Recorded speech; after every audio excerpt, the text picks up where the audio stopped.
Atenção! Vai começar agora uma teleaula de automação do curso profissionalizante. Este módulo tem um total de 20 aulas. Hoje você vai assistir a teleaula número 10. Bons estudos!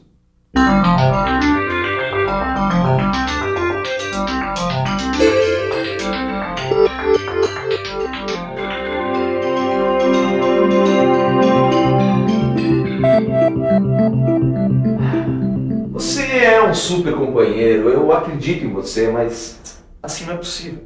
Você está perdendo a memória. Eu tenho certeza que eu te passei todas aquelas informações. Agora, onde é que você botou? Você não está lembrando de nada mesmo? Ô mano, tá louco? Tá falando sozinho? Não, Torquato, ainda bem que você chegou. Eu estava perguntando para o nosso amigo aqui onde é que ele escondeu aquelas informações sobre microcomputadores. Não, eu lembro. A gente guardou num arquivo chamado micro que deve estar aqui no Word.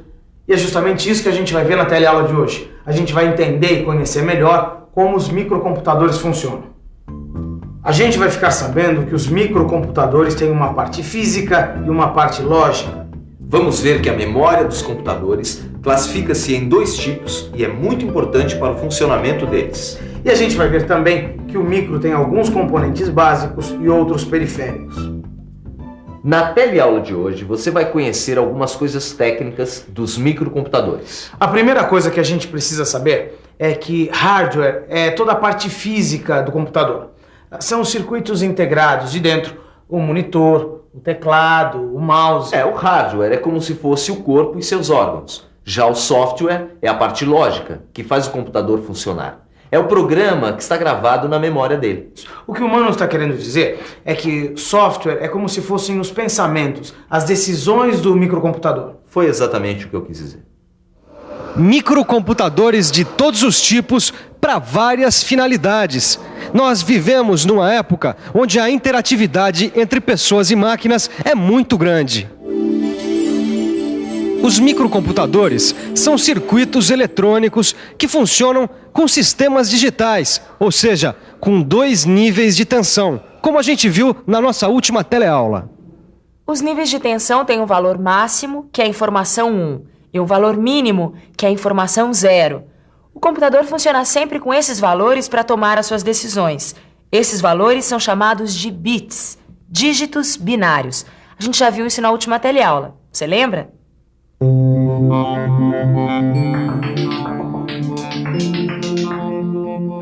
Os níveis 0 e 1 são os dígitos do sistema de numeração binário. O sistema binário tem apenas o 0 e o 1. Com a combinação desses 2 dígitos, a eletrônica digital pode representar qualquer quantidade. Os dígitos binários são chamados de bits. Quer dizer, cada bit representa um nível de tensão elétrica. Então, o nível 0 representa uma tensão de 0 volts e o nível 1 a mais alta tensão do circuito.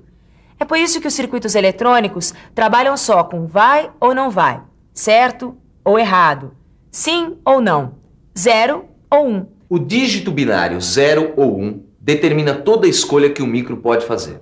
Então o sim é 1 e o não é 0. O certo é 1 e o errado é 0.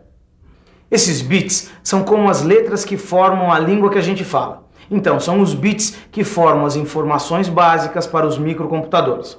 Os conjuntos de bits são chamados de bytes, de word e de double word. Vamos ver isso melhor.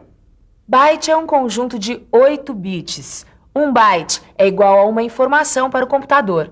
Word é um conjunto de 16 bits. Uma word é igual a uma informação de 2 bytes. Double word é um conjunto de 32 bits.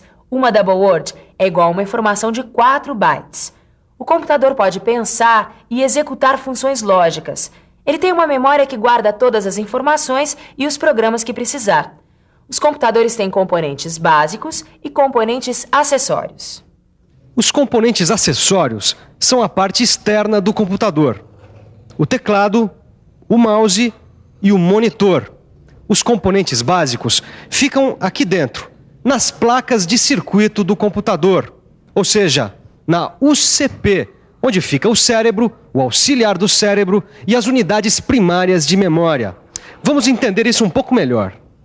O processador, ou a unidade central de processamento, é um circuito integrado. É o que faz o computador funcionar.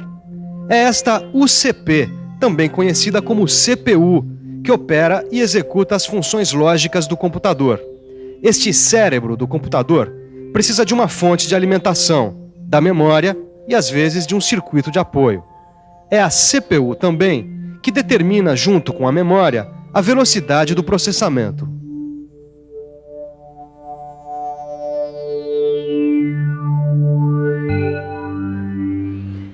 Essa velocidade do processamento que a gente acabou de acompanhar é medida em megahertz. Megahertz é uma unidade de frequência que indica quantas operações a CPU pode executar por segundo. Essa nossa CPU trabalha com Word, então ela tem o dobro de informações do que uma CPU que trabalha com bytes. E a metade de uma double word.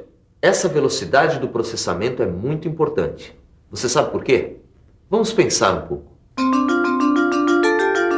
Vamos pensar um pouco. Cada vez mais, os bancos, as fábricas, as lojas e as empresas em geral precisam trabalhar com muitas informações e sempre com bastante rapidez. É a informática de todos os lados. O computador central se comunicando ao mesmo tempo com vários terminais. As respostas serão mais rápidas e os efeitos visuais também serão melhores, quanto mais rápido for a velocidade do processamento do computador. Mas a velocidade do processamento do computador também pode ser aumentada para aplicações gráficas e cálculos aritméticos e lógicos mais complexos. É com o coprocessador aritmético instalado no microcomputador que a velocidade do processamento pode ser aumentada para outras funções. E aí o processador, a CPU, pode cuidar apenas do acesso às outras partes do computador e da interação dele com a pessoa que estiver usando o micro. No meu trabalho, eu uso muito o microcomputador. Jornalistas, escritores, professores, alunos e até médicos estão usando o microcomputador. Para mim, a parte mais interessante do computador são as unidades de memória. É claro que elas não se perdem quando a gente desliga a fonte de alimentação do computador. As unidades de memória se classificam em primárias e secundárias. Ah, tá aqui. Bom, primeiro nós vamos ver como é essa tal de unidade de memória primária. As memórias primárias podem ser do tipo RAM e do tipo ROM. As memórias RAM e ROM, ou seja, as unidades de memória primária, são circuitos integrados que ficam dentro do gabinete do microcomputador. Esses circuitos são capazes de armazenar milhões de bits. As informações do computador ficam na memória e são processadas pela CPU. Ah, Torquato. É por isso que a velocidade do processamento não depende só da CPU. Depende também da memória.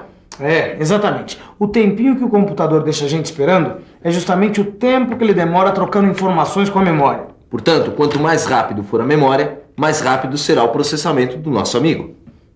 Vamos ver melhor o que isso significa.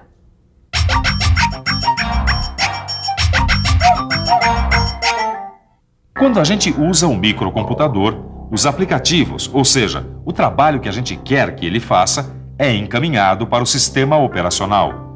E o sistema operacional faz com que a unidade central de processamento, a CPU, comece a trabalhar. Aí, esse processador vai buscar as informações nas unidades de memória. Ah, agora sim. Estava faltando a unidade de memória secundária.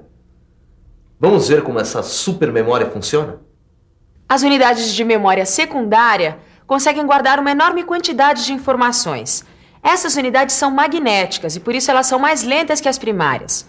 Quando um usuário do microcomputador quer um programa de memória secundária, para que essa operação não seja muito demorada, o programa deve ser copiado pela CPU na memória RAM. Aí a gente pode usar, mudar alguma coisa se precisar e depois guardar de novo nas unidades de memória secundária. As unidades de memória secundária são os discos flexíveis, mais conhecidos como disquetes, os discos rígidos, que estão dentro do micro, que são chamados de Winchesters. Temos também os CD-ROMs e as fitas DAT. Tudo que aparece na tela do micro, tudo que sai impresso no papel, são sinais que foram emitidos pela CPU através de dispositivos de entrada e saída. Preste atenção. São os dispositivos de entrada e saída que convertem os sinais digitais processados pela UCP em sinais na tela do monitor ou no que for impresso. Esses dispositivos são chamados de interfaces. Todo microcomputador recebe as ordens do usuário. Depois, o micro apresenta o resultado das suas operações, as informações, enfim, o trabalho pedido. As interfaces trocam esses pedidos e essas informações entre o meio interno e o meio externo do microcomputador. Obrigado.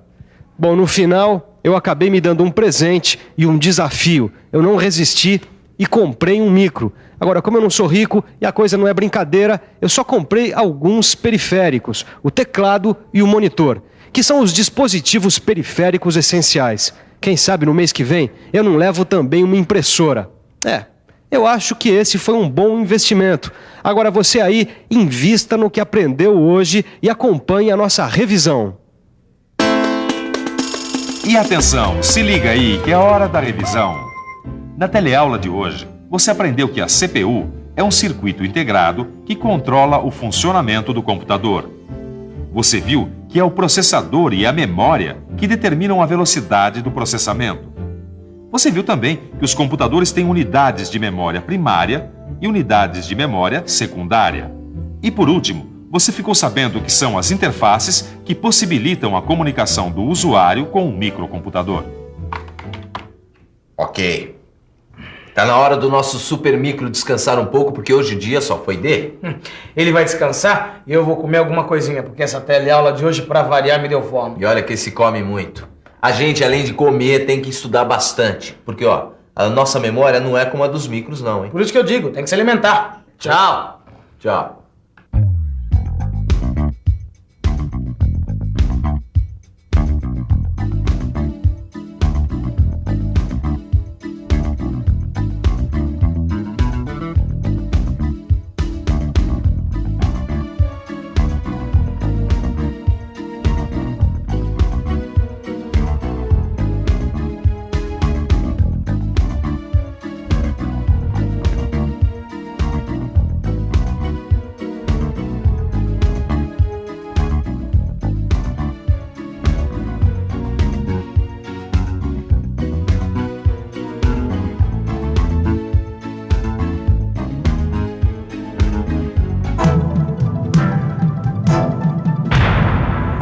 Telecurso 2000, um programa de educação do Sistema Fiesp e da Fundação Roberto Marinho.